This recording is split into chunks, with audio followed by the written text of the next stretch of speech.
بسم اللہ الرحمن الرحیم۔ 25 دسمبر کا دن عیسائیوں کی عید کا دن ہے، جسے عیسائی کرسمس ڈے کے نام سے پکارتے ہیں۔ عیسائی عقیدے کے مطابق عیسیٰ علیہ السلام 25 دسمبر کو پیدا ہوئے، اور ان کے عقیدے کے مطابق عیسیٰ علیہ السلام اللہ تعالیٰ کے بیٹے ہیں۔ گویا عیسائیوں کے نزدیک 25 دسمبر کو اللہ تعالیٰ کے ہاں بیٹا پیدا ہوا، نعوذ باللہ، جبکہ اسلامی تعلیمات کے مطابق یہ انتہائی غلط عقیدہ ہے۔ کسی کو اللہ کا بیٹا کہنے سے کفر و شرک لازم آتا ہے، اور یہ اللہ تعالیٰ کو ناراض کرنے کے لیے سخت ترین کلمہ ہے۔ سورہ کہف میں ارشاد باری تعالیٰ ہے، اور ان لوگوں کو ڈرا دے جو کہتے ہیں کہ اللہ نے کسی کو بیٹا بنایا ہے۔ اس بات کا انہیں کوئی علم نہیں ہے، اور نہ ان کے باپ داداؤں کو تھا۔ بڑی بات ہے جو ان کے منہ سے نکلتی ہے، وہ محض جھوٹ بکتے ہیں۔ سورہ مریم میں ارشاد باری تعالیٰ ہے، وہ کہتے ہیں کہ رحمان نے کسی کو بیٹا بنایا ہے۔ سخت بیہودہ بات ہے جو تم لوگ گھڑ لائے ہو۔ قریب ہے کہ آسمان پھٹ پڑیں، زمین شک ہو جائے اور پہاڑ گر جائیں، اس بات پر کہ لوگوں نے رحمان کے لیے اولاد ہونے کا دعویٰ کیا ہے۔ رحمان کی یہ شان نہیں ہے کہ وہ کسی کو بیٹا بنائے۔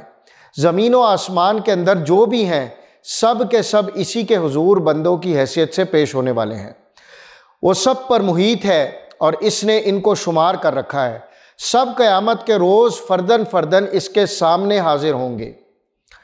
مسلمانوں کا میری کرسمس کہنا اس بات کے مترادف ہے کہ آپ شہادت دے رہے ہیں کہ اللہ سبحانہ و تعالیٰ نے 25 دسمبر کو بیٹا جنا ہے، کیونکہ جب ہم لاشعوری میں کسی کو کرسمس کی مبارکباد دیتے ہیں تو ہم اس بات سے اتفاق کر رہے ہوتے ہیں کہ اللہ نے بیٹا جنا ہے، کیونکہ عیسائیوں کے عقیدے کے مطابق عیسیٰ علیہ السلام اللہ کے بیٹے ہیں، نعوذ باللہ، جبکہ اس بات کا اقرار کفر و شرک تک پہنچا دیتا ہے۔ جبکہ سورہ اخلاص میں اللہ تعالیٰ ان کے باطل عقائد کا رد کر رہا ہے۔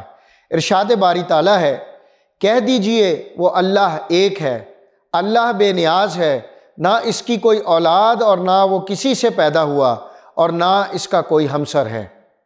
حدیث قدسی ہے، ابو ہریرہ رضی اللہ عنہ سے روایت ہے کہ رسول اللہ صلی اللہ علیہ وسلم نے فرمایا کہ اللہ تعالیٰ نے فرمایا، ابن آدم نے مجھے جھٹلایا حالانکہ اس کے لیے یہ مناسب نہ تھا، اس نے مجھے گالی دی حالانکہ اس کا یہ حق نہیں تھا۔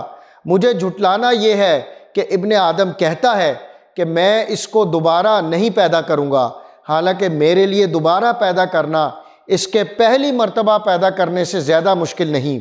اس کا مجھے گالی دینا یہ ہے کہ کہتا ہے کہ اللہ نے اپنا بیٹا بنایا، حالانکہ میں ایک ہوں، بے نیاز ہوں، نہ میری کوئی اولاد ہے اور نہ میں کسی کی اولاد ہوں، اور نہ ہی کوئی میرے برابر ہے۔ کرسمس ڈے میں شرکت دراصل شریعت کے حرام کردہ کاموں میں شریک ہونا ہے، کیونکہ آج کل کرسمس ڈے میں رات کے 12 بجنے کا رقص و شراب، ناچ و گانا اور ہیجان انگیز موسیقی سے انتظار کیا جاتا ہے، اور 12 بجنے پر آتش بازی کی جاتی ہے اور غبارے پھوڑے جاتے ہیں۔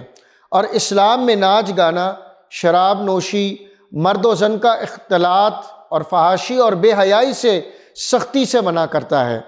قرآن مجید میں سورہ فرقان کی آیت ہے، اور جو لوگ جھوٹی گواہی نہیں دیتے اور جب کسی لغو چیز پر ان کا گزر ہوتا ہے تو شرافت سے گزر جاتے ہیں۔ حضرت عمر رضی اللہ عنہ نے فرمایا کہ اللہ کے دشمنوں کافر کے تہواروں کے دن ان سے دور رہو، اور مشرکوں کے تہواروں کے دن ان کی عبادت گاہوں میں نہ جاؤ، کیونکہ ان پر اللہ تعالیٰ کا غضب نازل ہوتا ہے۔ اللہ رب العالمین ہمیں اخلاص کے ساتھ صحیح توحید پر قائم رہنے کی توفیق عطا فرمائے۔